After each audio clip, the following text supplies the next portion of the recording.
Most of us have had our usual routines upended. Our day-to-day life is not what it was.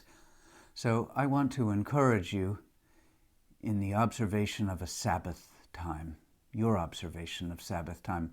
And I know it's midweek, it's just Wednesday, but you can observe Sabbath time just the same. Says the fourth commandment, remember the Sabbath day and keep it holy. 6 days you shall labor and do all your work, but the seventh day is a Sabbath to the Lord your God, on which you shall not do any work.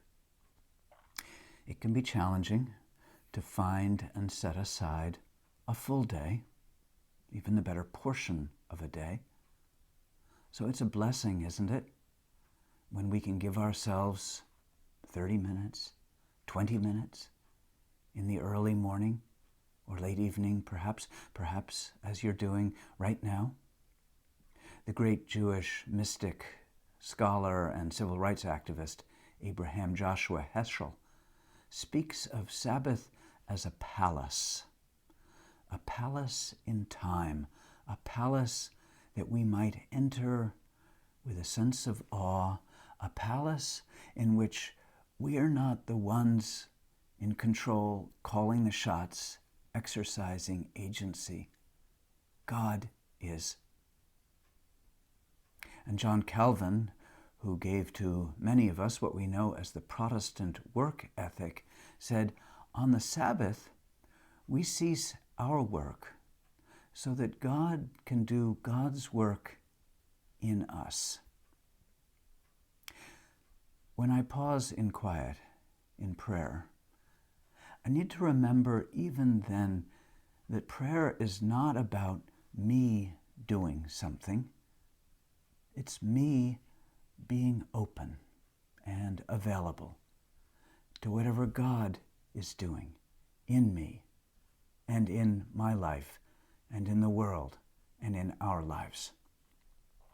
So here is a poem by one of my favorite poets, R.S. Thomas. He's an Anglican priest lived in the remote countryside of Wales.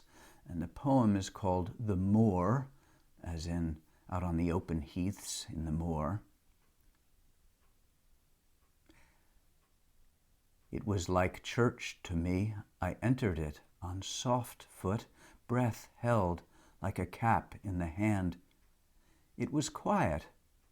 What God was there made himself felt, not listened to, in clean colors that brought a moistening of the eye, in movement of the wind over grass. There were no prayers said, but stillness of the heart's passions. That was praise enough, and the mind's cessation of its kingdom.